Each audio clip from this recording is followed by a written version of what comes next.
Welcome, everybody, to the Learn Alpha podcast. I'm Van. I'm Derek, and today we have with us Jerome Lorrain. We'd like to welcome you, man. Yeah. Happy to be here. Awesome. So a lot of y'all have seen some of our friends come on here before. Jerome has been my friend for at least 25 years that I can remember, and I would like you to tell us about yourself, where you're from, and how you grew up. Sure. I'm originally from Louisiana. I'm a Cajun, Right. and I've spent the past 33 years in Mississippi, so now I'm kind of a honorary Mississippian / Louisianan. Yeah. But I love it here. I had a great childhood in Louisiana. It's a great place to live. You know, they got that joie de vivre, they say, where people, they work hard and they play hard. Yes, they do. And, Louisiana is like the most European of the states in the United States. You know, they really know how to have a good time over there. So, I had a great childhood, and, I was blessed with really good parents, and it was, an awesome place to grow up. Both my parents grew up on farms.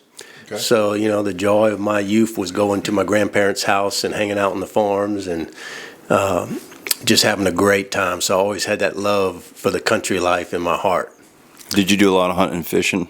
I did, yep. Particularly hunting, growing up, squirrel and rabbits and deer hunting a few times. But basically, I just loved to be in the woods. Yeah. I'd hike all over the place, and I'd go spend, summers with my grandmother in central Louisiana, and just had a great time. And she was a great cook. We picked blackberries, and she would, make gumbo and stews, and it was just a great life. Those were good times.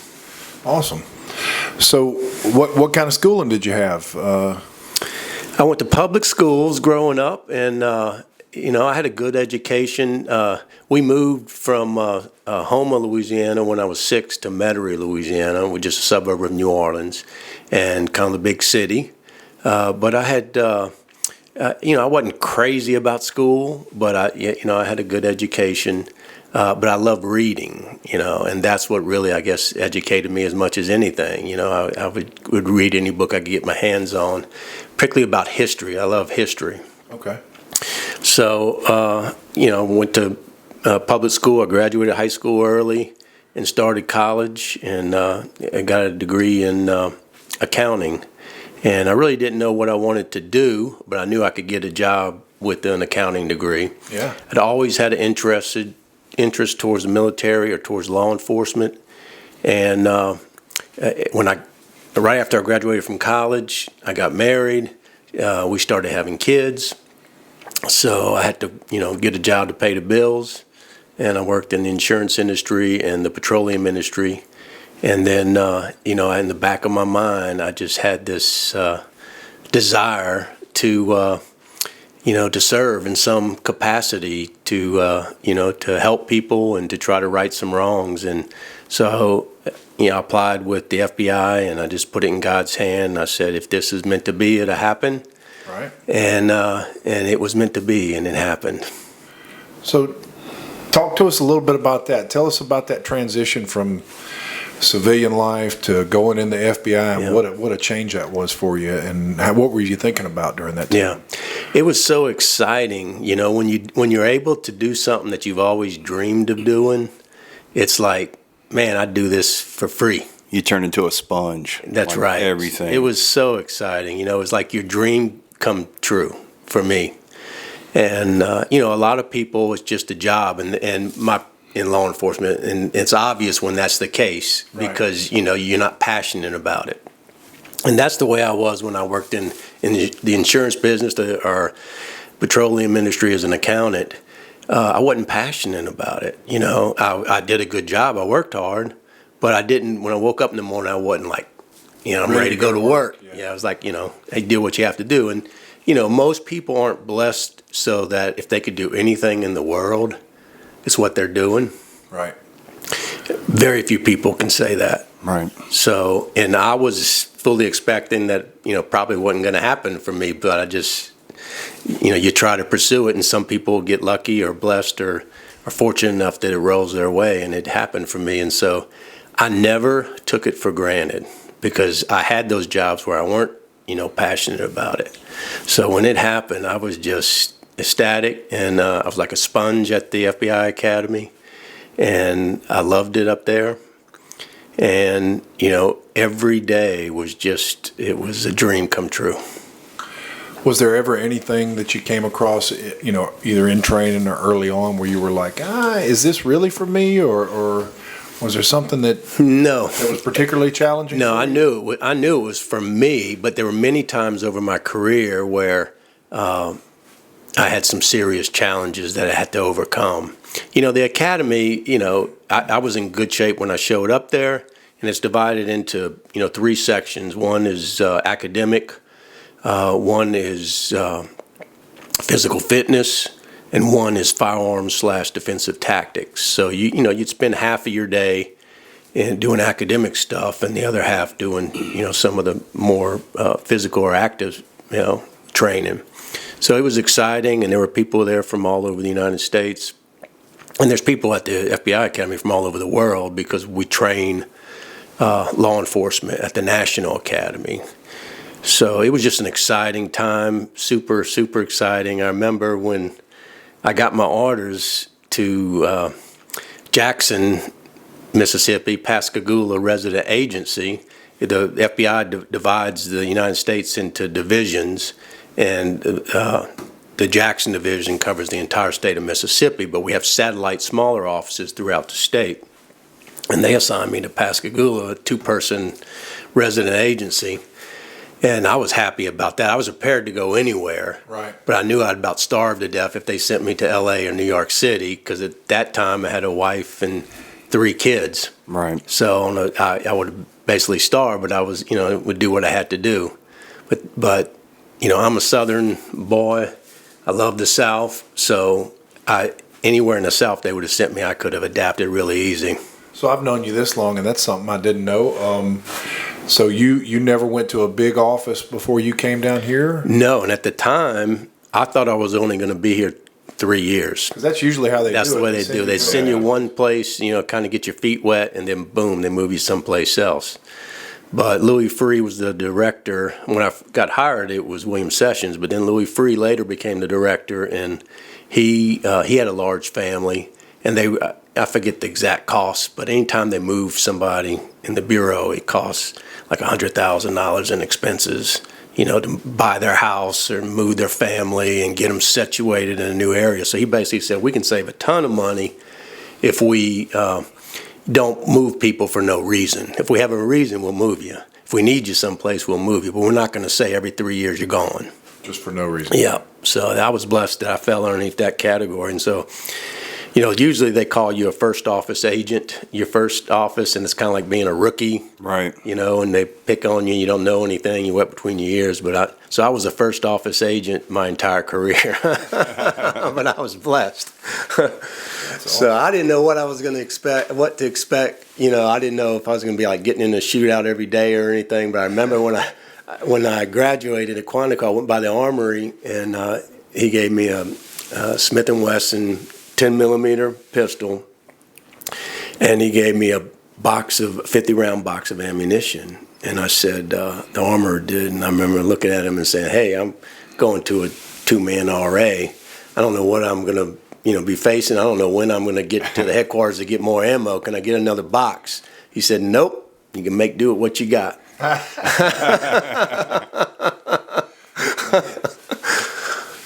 So I generally ask this question regardless. We've had some people who have been non-law enforcement people come through here. And generally, I kind of steer the conversation after I talk about, hey, what was your dream job? Did you find it? And all that to what kind of problems did that cause at home? Did you have some balance there, issues? Oh, I certainly did. Being married to the job, or being yes, I certainly did. With kids and absolutely. with a wife, that's and right. a job that takes a lot out of you, and you have to kind of find that.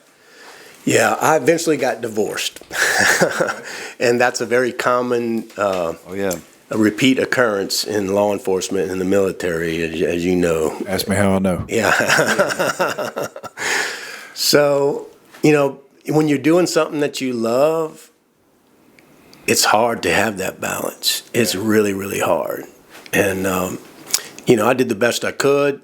And, I tried to have some balance. But when they call you at 10 o'clock at night and said there's been a shooting on the east side or the west side or wherever, and you got to go.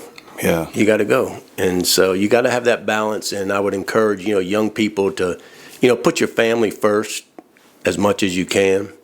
And, it all worked out for the good. I raised 3 sons, and I love my sons. And, I was the best father that I could be. I always tell people, before the divorce, I was a good father. After the divorce, I became a great father. Yeah. Because then, I realized I have to step up. I gotta be there. I gotta mentor my sons and teach them and be with them. So the balance. Somebody else will, right? That's right. Yeah, exactly and as you're right. in your career, you're seeing what the other part of the population is doing with their life, and it's not good. It's not good. I mean, many times we'd leave a drug house generally, but all different types of crimes we investigated. And many times we'd leave a house and I'd look to another agent or police officer as we were leaving, and I'd say, those kids inside that house have no chance. It just break my heart. There's dirty dishes everywhere. There's drugs in the house. Nobody's giving them any love or attention. And so it would just break my heart, and then it makes you go home and want to hold your kids even closer and watch over them even closer, because it'll get to you seeing that enough times, because, and I tell this, I did a lot of training over my career. I would teach de-escalation and negotiation and how to interview people and informant development, a lot of different things. But a lot of people that get into law enforcement, and particularly people like on the SWAT team, or they're type A personalities. They want to succeed, and then they think, I'm here because I'm so good, and that's only part of the equation. Right. That you got to be good to be on a SWAT team. You got to be good to be an FBI agent. You got to work hard. But the truth is, a lot of things got you there. The environment. When you were raised, just being blessed with whatever genetics that you have, just to be healthy. That's right. That you were, a lot of different factors came in. A lot of people mentored you over the years, and had you been born in a different household, in a different neighborhood, or different genetics. Some people, have a lot of different issues they carry on their shoulders that. That are tough to get through life, Right. So there's a lot of things go into it. So I'd always tell, the big type A, we're here because we're the best. Yeah, you're good, but, never lose sight that you've been blessed, with a lot, and too much is given, much is expected. In other words, there's a lot of people have it a lot harder, than what we realize, and we always got to be mindful of that. So you mentioned role models. Do you have any that stand out for you that really made a difference with you and your belief system? And a number of them. Obviously my dad, we would, my dad's a type of man, he's still alive, he's going to be 95 in July. Wow. And he was a very, very humble man.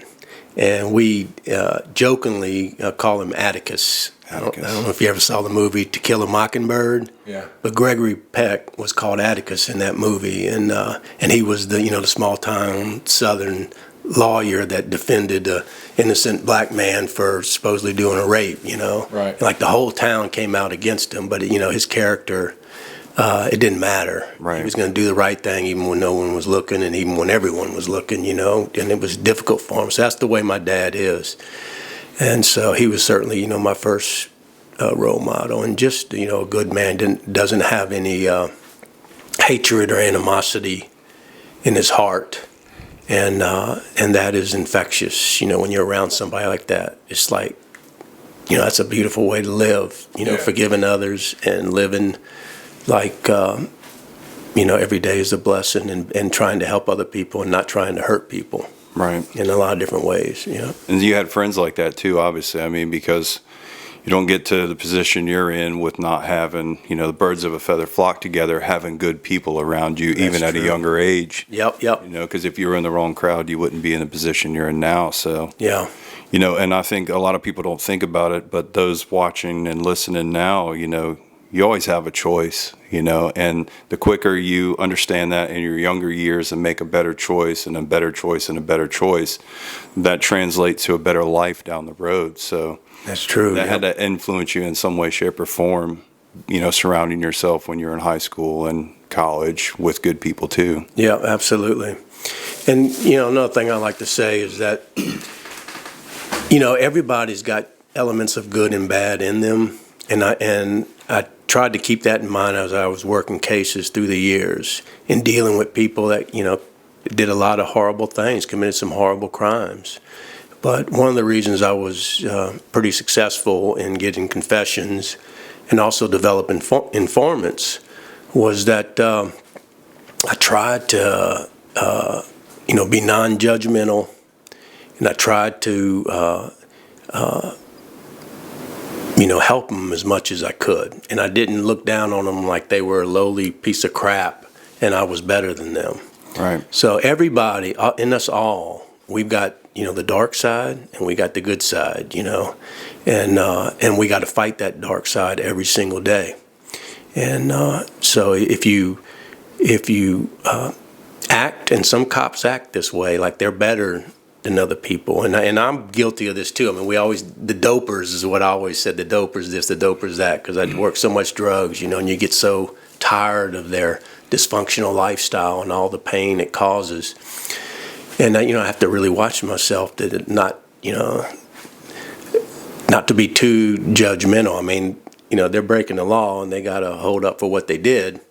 But when I would interview them, I'd try to connect with them, try to build a rapport, show some empathy for their lifestyle, as far as how they grew up. They a lot of these people, didn't have good role models at all. As a matter of fact, their role models are people in prison. Right. The reason why they're in trouble themselves. That's right. It goes back to what you said earlier about, seeing these people in these houses that you go to and saying these kids don't have a chance. Some of them really don't. And in order for them to get some attention, if they commit a bad crime, they're going to get some attention from the wrong people instead of vice versa, doing something good and getting very little attention from the community. That's right. Or I'm not making any excuses for it by any means, but if you just didn't have anything growing up, you're starving to death and you got no education and no chance to get a real job anywhere, it's awful appealing to be able to make some quick money real fast. It's kind of hard to feel for people, 5 people down the line that it's affecting whenever it's making your life better in that moment. Right. That's the key thing, though, in that moment, because eventually someone like him's going to show up at your door. Right. Well, nobody thinks about the consequences. I don't You're think right. anybody wakes up one day and's like, hey, I'm going to be this terrible criminal. Right. No, it's a series of bad decisions as they go along the way, It is. And, a lot of times in the paper or on the news, there's this theme that, the police are out there just, arresting these people for like a small amount of dope and just throwing away the key. And the reality is, the truth is that most of the times it's been a series of events and many interactions with the police before they're finally held accountable for something. And in the federal system, if you cooperate, there's a mechanism to have your time cut. So most of the people that were getting these life sentences were saying, screw you, crank up the jury, I ain't telling you crap. Yeah. And then they go to trial, and then they get, a life sentence. But, they moved a hell of a lot of dope to get that. All their buddies proffered, and they didn't. So. That's right. That's right. Yep. Man. What do you see now as far as our country and our community? Has the drug issue gotten worse, stayed the same, or better? It's gotten worse. About every 10 years, there's a new drug du jour, the choice of the day. We were talking about this earlier. We remember back when crack was king. Right. And then it became meth and pills and now it's fentanyl and ice and heroin. So there's always something that people are going to gravitate to, whatever's the end drug. But back in the day when I started, we were getting them serious sentences for moving a lot of drugs, and now I'm seeing less and less of the serious sentences and more leniency on drug cases, and more acceptance by our society of drug use, which I don't think is a good thing. I mean, we have cities that have like open drug use areas or basically not enforcing the drug laws. So, I mean, I don't think we need to throw away the book at everybody that makes a mistake and dabbles and experiments. I'm not saying that, but I think our society should not condone drug use because I think it's extremely detrimental. It destroys families, destroys careers, communities, lives, brains. Some of our hospitals in cities now, the major cause of ER treatment for young people is drug-induced psychosis, and a lot of it's from the increased THC levels in marijuana and the availability, and not only the availability but the potency of it. And the theme out there that not only is it not bad for you, but it's actually good for you. It's medicinal, And then, but we have all these young people, and there's been a lot of studies on this. I think that don't quote me, but Denmark or Finland did a major study on this, because they have like a healthcare system where they keep track of the records, because it's a state-owned healthcare system, about the percentage of people that are developing schizophrenia and major psychosis issues that started using marijuana at a very young age and used it heavily. So I know that's not the theme that people want to hear these days, and I'm not saying that everybody that smokes a joint is going to go crazy, but I don't think we're going in the right direction on that. That's my opinion, and we live in a democracy, so what's the law? The law, and if they completely legalize it everywhere, that's the law. But I think we're going to have some serious consequences over the years. I mean, everybody's looking for a high, the fix, and nobody wants to be judged. Yeah, for something that makes them feel good. That's right. And and life is difficult. Life ain't easy. Says a friend of mine used to say, sometimes life's just gonna walk up and kick you right in the teeth, and that happens in life. And so everybody's wanting a crutch. Everybody's wanting something to help get through the day. But some crutches are not the right solution, in my opinion. I mean, there's other things that we need to be focusing on, exercise, healthy relationships, spirituality, faith in God, family. When all those things are running optimal and you have a good life and you have a good home life, you don't need to go to something like that. You got everything you need right there. That's right. And that reduces all kind of other problems, because I know you and I have talked about it before. Oh, yeah. When we were kids, we had shotguns in the back of our windows. Yeah. At high school. I know. Nobody cared, and you would never think about harming anybody at school, and I think that's a symptom of the family unit degrading from various reasons, no fathers in the home, drug use, and all that other stuff. That's that escalation in violence is a symptom of all of that nonsense. Yeah, getting babysat with a laptop or a Xbox or a phone.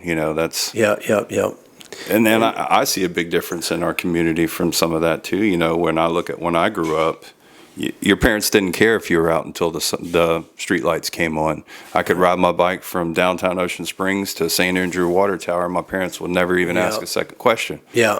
I would never let my 11-year-old do that, ever. And what's crazy about that, and it's the FBI statistics again, you were 8 times more likely to be abducted as a young person in the 80s than you are nowadays. And it's because of the technology of cameras and phones and being able to track these kids and all. It just makes it, a lot harder for a person who would want to do harm. And back then, they were still letting us go across town on a bicycle. Ride in the back of trucks with no seat belts. Some random van driving. Yeah. I got ice cream. Yeah, it's really important to have a sense of community, and a safe place to grow up in.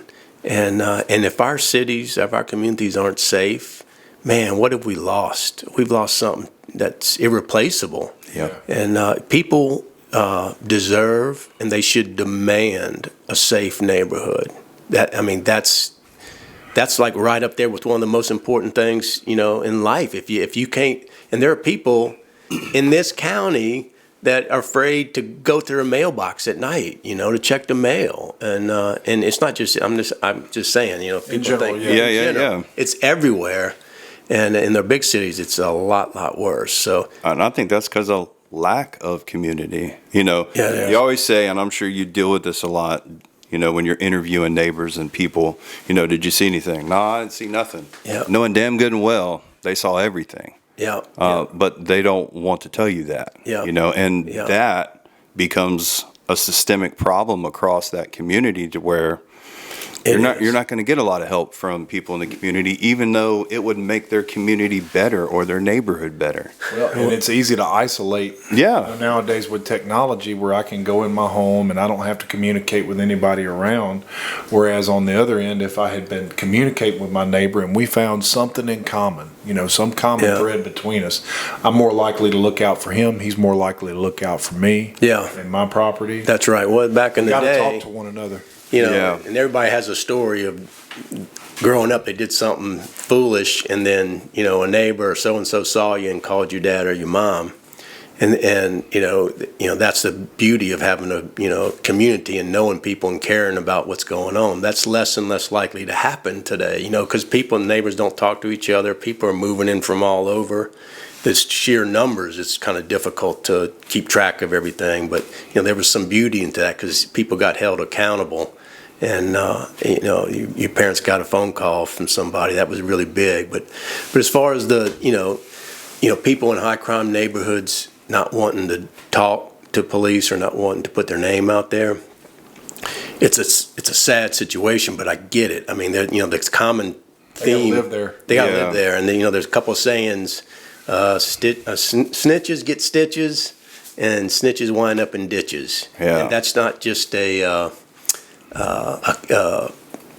saying. It's That's a real reality. thing. Yeah. And we have, and people don't realize it, but we have witness intimidation happens in the United States all the time, and charges get dismissed all the time because witnesses decide it's in their interest, self-preservation not to testify.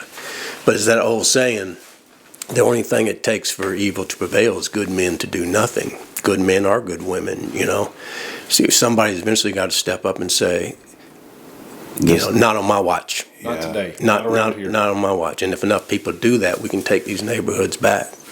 Well, that brings up another interesting question. So we were talking earlier about the drugs. I just saw last week that the DEA was going to possibly reschedule marijuana and to Schedule 3 from a Schedule 1. And like you were talking earlier, it causing psychosis. That's got to be more prevalent in kids, because, most men's brains don't develop till like 25 or 26. Mine's still loading. Still got the little loading symbol. But as we discussed earlier about, that ship's kind of sailed as far as not wanting that to happen. But if you look at somewhere like Washington State or San Francisco, you can clearly see the economic, the social, all the things involved with not enforcing drugs Yeah. You can see the results of what that leads to, and it's not good. Like San Francisco, most of their downtown businesses don't exist anymore. Yeah, it's sad. It's sad. And so how, Well, they decriminalize shoplifting too, and then the businesses just aren't turning a profit. And the world thinks that the businesses owe people things, and they don't realize that businesses are there to make money. So to go along with that question to you, what do you think would be a good cause for our politicians who actually set these laws to reflect on those cities in particular as a reference of what will happen to the entire interior of our country in some way, shape, or form, to make better decisions as far as that's concerned? Well, politicians are going to respond to the public. Okay, they want to keep their jobs, and if enough people in their districts say, "Hey, we want this" or "We don't want this," they'll eventually respond to it. I think the ship has sailed, unfortunately, on marijuana. I think we're in like a great trial, experiment, and it may take 20 years, 30 years for the country to say, "Whoa, let's put the brakes on this a little bit." This is not, a wonder health drug that it's been portrayed to be. So, people have to stand up and say, this is good, this is bad. And I think medicine, should be the driving factor on this. Psychologists, doctors, seeing problems in the ER, treating people, they have to, do the research and say, is this a good thing or is it a bad thing? And, as I said earlier, everybody's got an addiction. Some people it's alcohol, some people it's drugs. Those are easier for, everybody to recognize. And so I'm not, picking on them, too much or anything. Everybody's got their issues, and we all have to work on our issues. But I just don't think it's good for a society to say something's good if it's not good. Yeah.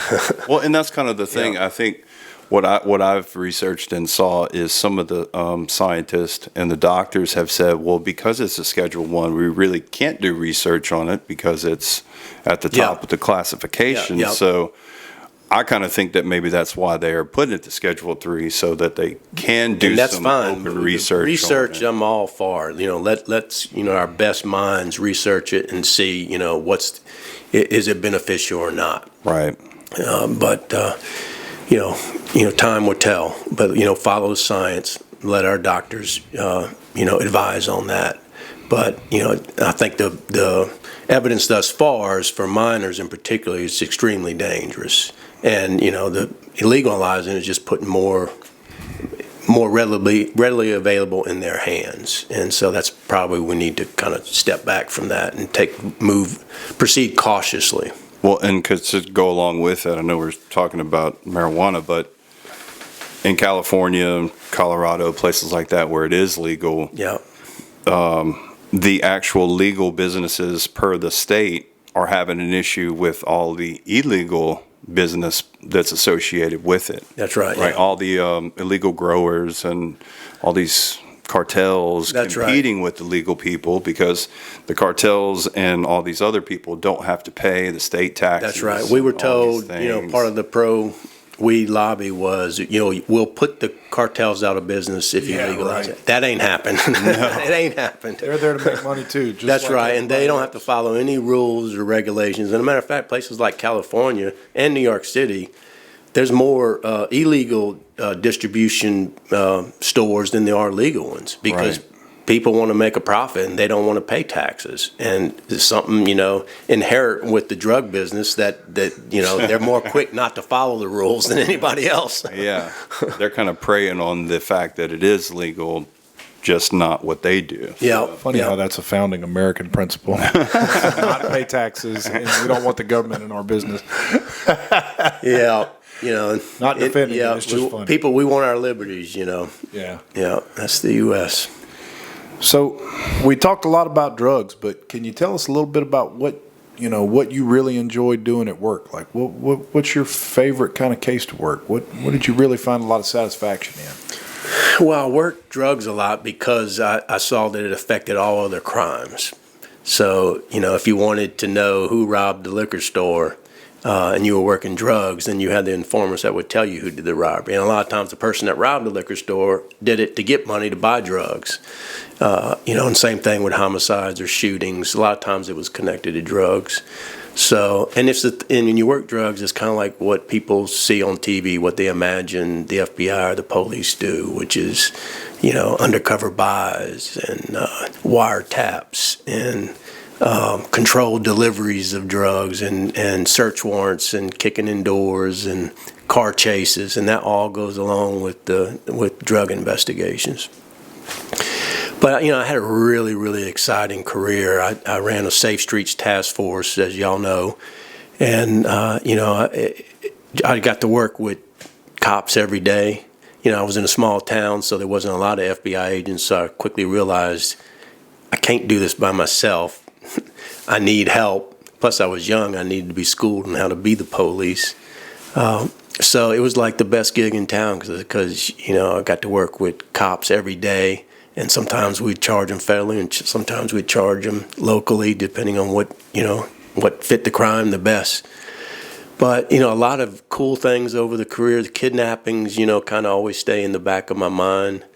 Some of the ones that we did, one was like a 3-week-old baby. Her mother was killed, and she was kidnapped out of her home in Pascagoula. And we found where the baby was being kept and kicked in an apartment door in Pascagoula, and it was Eddie Stewart, John Gaffney, and me went through the front door, and they tackled the bad guy, and I grabbed the little 3-week-old baby and picked her up and held her in my arms. And I got to hold her in my arms until the ambulance came to take her away, And so most people, they see that on TV, but very few people actually get to pick up a kidnapped baby. So that one stayed with me forever. Probably slept real good that night. I did. Yeah. That's pretty cool. Smiled in your sleep. It's like, this is why I got into this line of work. It's really cool. And the ones with the, crimes involving kids stay with you forever. The little 5-year-old girl that was kidnapped and raped and murdered from Gulf Park Estates, that one stays with me. And we made an arrest in that case and got a confession from the guy who did it. She was kidnapped from her grandmother's house over a weekend, and we recovered her body. And I remember that one. Yeah, when I was in traffic, I dealt with a couple, and kids, like you said, that those never leave. I think about a couple of them, more than I should. It's been 10 years or more, but it's something you can't get out. Right. No matter how much you want to, no matter how much you pray on it or think about it, it's always there in the back of your head. But the thing for me is I always try and take advantage of all the good things to kind of outweigh that. Yeah. All absolutely. the good that you do and that you did. And Yep. just, and not even in law enforcement, just being a good human, Yeah. Having a strong belief system, I believe. I've seen a lot of cops. I've been through the critical incident stress debriefing courses and been to several shootings and talked to several officers. And, I found that ones who have a really strong belief system, regardless of what it is, but if they're founded in ethics and beliefs, they tend to do better. There's no question. I mean, that's why the AA has the 12-step program. One of the steps is, there's a higher power, whatever you call them, God, there's a higher power. And I think that's absolutely essential, faith in God, and then your family, and then your country, and you put it in that order, and you don't get them out of that order, and you don't put other things not on that list, but in there. That's what it is. Because when you're dealing with traumatic incidents, if you don't have a strong faith, if you don't believe that God exists, it'd be a terrible burden to bear, because that's more than any one person can bear. I think of it as like the anchor that keeps you grounded, because if you didn't have that and you didn't have that basis to hold on to, then you'd just be floating out there not really knowing what was what. A tornado of negativity would just toss you into the wind. Yep. And, I've heard a quote before. It says, "Be kind to everyone because everybody's fighting a battle you know nothing about." And that's so true. It's true for cops. It's true for the victims that we dealt with. It's true for the people in the worst side of town, the people selling drugs. So, you treat people as you want to be treated, and you learn to forgive people, because if you don't forgive, that will end up hurting you more than anything else. So we've got to forgive, And law enforcement's changing a lot, and some things maybe not so much for the better, but a lot of things are for the better, because in the olden days it was ask them, tell them, make them. Yeah. And now it's more, let's. Sometimes that's still appropriate. Sometimes, I know. True, but not in every Not all the case. time. I know, and we've all seen the videos where it wasn't appropriate. That's right.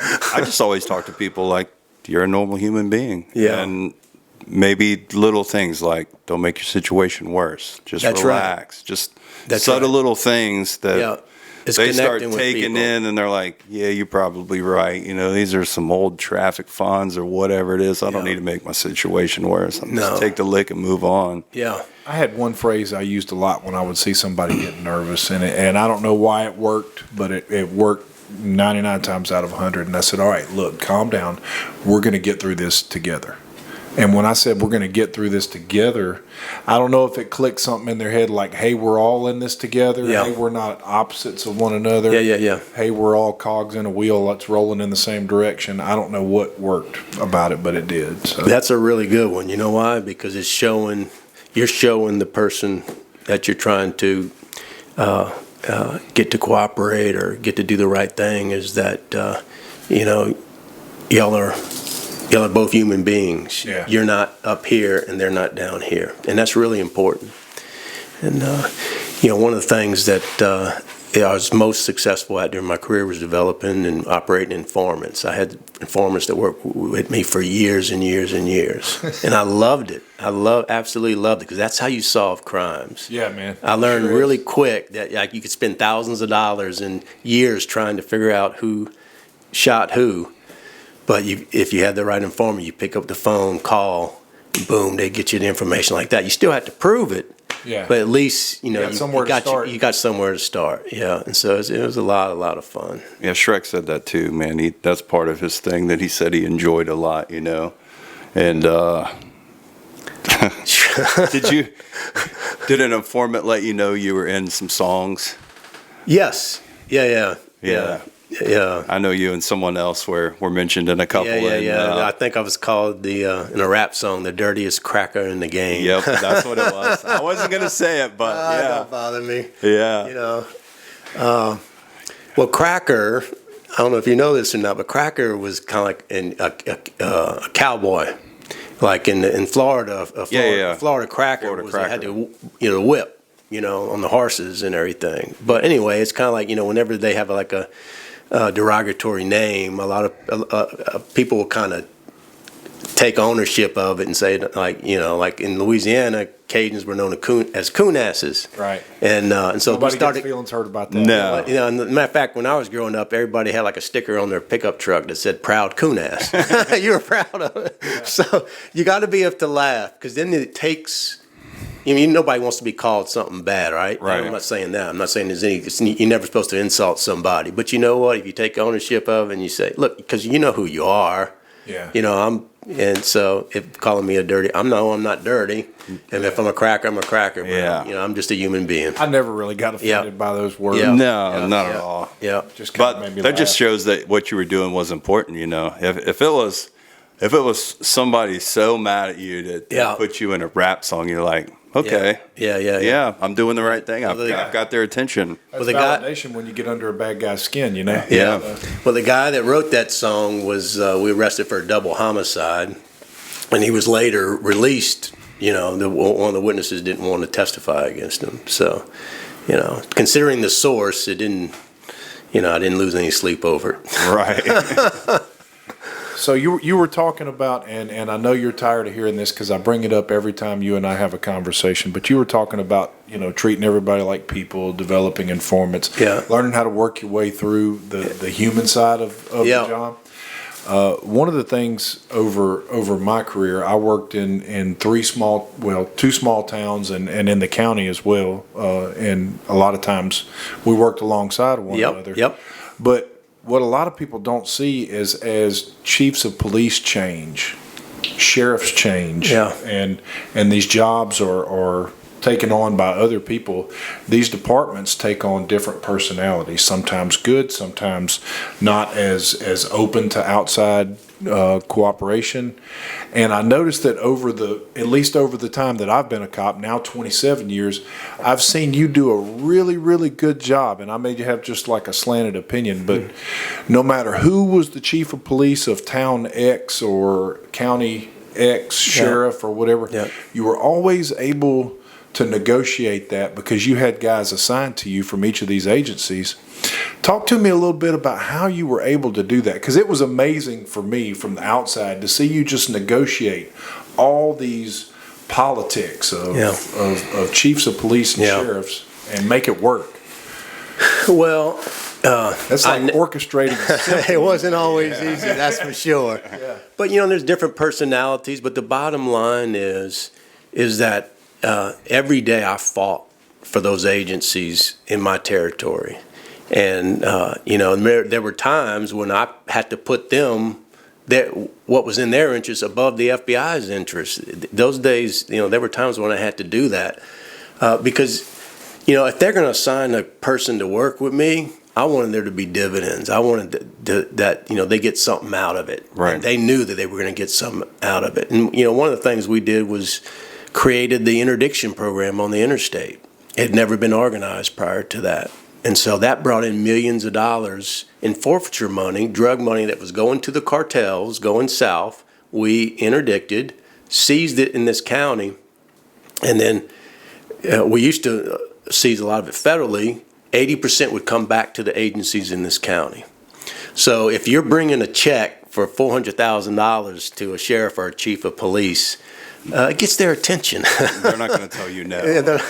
So you got a little bit of influence with them, but I never carried that influence. Like I never was like a in your face. I'm better than you are, because I wasn't. I'm just a human being like they are. But they were my friends. I treated them like my friends, like my coworkers, and like I wasn't. They knew with me, I wasn't going to be gone in 2 years, because this became my home, and I love this area. So I had to fight the Bureau sometimes when they would, because they're always changing management up in Jackson, and they didn't realize, a lot of times, the implications of different policies they were setting up. And if it adversely affected this area, I'd fight them on it, because this was my home, and I work with these people. I'm going to work with them after that boss is gone too. Right.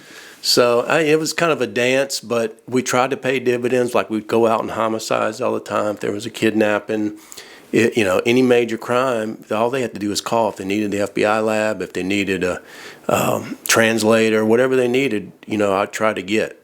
And that's like, putting money in the bank, because they don't forget that. When you need something, hey, there's something, You pulled out all the stops. You put out the stop. That's right.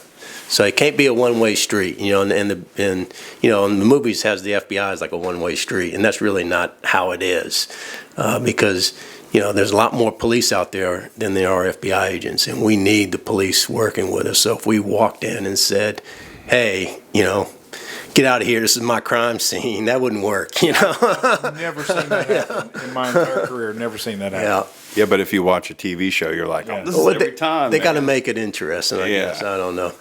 I will say something, and I'm not going to get into politics, but, the FBI has been taking a lot of hits over the past few years. And it really is a great organization. Now, that we've had some boneheads in the FBI, like every organization. Yeah. But you don't slam the organization as a whole. You fix the problem when there's a problem. You get rid of somebody if he's the problem, or you change the policy if it's a problem. But you don't gut the organization. It does amazing work. It really, really does. And I tell people, if God forbid one of your kids were kidnapped, there's no other agency in the world you'd want on the case. The resources that we can bring to a kidnap is unbelievable. That's one of our fortes. As you know, it started back early 1900s with the Lindbergh kidnapping. Right. And ever since then, we've got the resources. And now it's difficult. There's computers, there's phones, there's a lot of different, you have to have a lot of different expertise to be able to, track somebody, and the equipment and the training and that. And the FBI does a lot of that through the CAS program. It's called Cellular Analysis Survey Team, which they track cell phones, like on a kidnapping or a murder happened, and they can put your bad guy at the scene because of his phone use, and it takes some expertise to do that. And the Bureau does that behind the scenes all over the United States every day. PD a call, police department call and say, hey, we had this happen. And pretty much all the major ones you see in the news, like the college students, what was that up in Idaho? Every one major case you see in the news, there's probably FBI CAS team agent involved in that. And I don't think the general public realizes how much like the law enforcement community as a whole works together, and it's all for the good of the community. That's right. Yep. Everybody's got their lane that they're responsible for, and if everybody's pulling the sled in their lane, everything works out a whole lot better. Yeah. That's right. And again, not getting into politics, but we have a pretty dang good judicial system in this country. It's not perfect. There's a lot of guilty people that either don't get charged or they get acquitted or charges are dismissed. It takes 12 people to convict, and that ain't easy to get 12 people to convict always. You need a lot of evidence. But to malign the entire judicial system because you get charged with something is wrong. Because anybody can go down and sign charges on somebody, and you know what you got? You got due process. You got the ability to fight it, show up at court and fight it. And if you're innocent, hopefully you'll be proven innocent. But that's the way our system works. And when you start, creating an atmosphere where people distrust the government, either the FBI or the judges or the prosecutors, and occasionally there's a bad judge, occasionally a bad prosecutor, occasionally a bad FBI agent, occasionally a bad cop, but it's not the norm. Yeah. And when we get people believing that, it's dangerous, because that's what's like South America, Colombia, that's dangerous. Yeah, it's intentional. I think it's being done from the outside through social media a lot. Well, and even conversation. National news does the same thing, and they'll push certain stories, and they're like, "How would you do that?" It's both sides. It's not just the far right, it's not just the far left, but both sides do it. We saw that a lot during the George Floyd protests, during the Rodney King protests. Let our judicial system work. It's pretty damn good. Right. Don't take the law into your own hands. And you also don't want vigilante justice, where it's if you don't convict, we're going to burn the courthouse down. You don't want that either, because that puts pressure on people to vote guilty. Just let them go in there, hear the facts, and let them vote.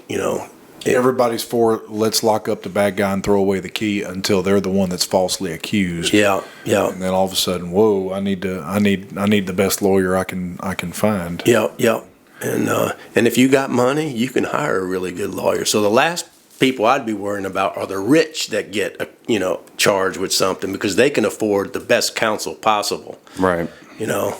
So I'd be more inclined to worry about an innocent poor guy that was falsely accused on a charge, because he's going to have the public defender representing him.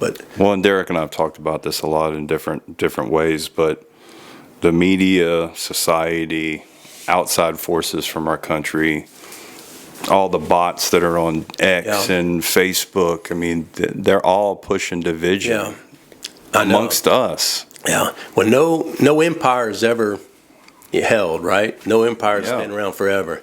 And now, unfortunately, you have China and Russia and Iran and North Korea kind of forming this alliance. Yeah. And they are, they're trying to stir up hate. And if they can do that, they can win, man. We got to put our differences aside and try to, quit attacking the left and right, quit attacking each other, and try to compromise, move towards the middle. And it's like the old diplomat. In the United States, Ronald Reagan and Tip O'Neill, completely different, political opinions, but they were friends. They could go have a beer together. That's what we call civics, and we're not. Yeah, we need to get back to that. It's really important, and quit, demonizing, because you can disagree with somebody on policy, but don't demonize them, because if you demonize somebody, they're not going to want to have a conversation. Yeah, you can't do that. Yeah, we gotta. That's really important. We all got to row the same boat, right? That's true. Abraham Lincoln said, if we fall as a country, it won't be from outside forces. It'll be from forces within. Yeah. And I think, like you said, those other countries know that. Yeah. And it's easier to control us if we're fighting each other. Yeah. And there's so much, misinformation and disinformation out there. And there's, everybody's got a talk show, and people talk about issues they have no idea what they're talking about. And so it's kind of dangerous, It's like I wouldn't presume to get on a TV show and talk about, surgery or some medical or something I know nothing about. But you got these talk show hosts that are talking about very complicated issues, and they really don't know what they're talking about. Yeah. Well, in closing, if you had to give someone that was just starting over in the same career again some advice, what would it be? Work hard. Work really hard. Make your own future. Don't expect anything to be given to you. Treat people fairly, and do the right thing, And life's not always fair. You get pushed down, you get back up and try again. But we're very blessed to live in the United States. We've got a beautiful country. And appreciate what you got, and don't feel like you're entitled or you're better than anybody else. Just try to make your little corner of the world a better place. Well, man, we appreciate you being here today. God bless you, Derek. Van, pleasure. Yep. Thank you so much. We appreciate you. You guys, please like and subscribe. We'll see you next week. Peace. Thank you.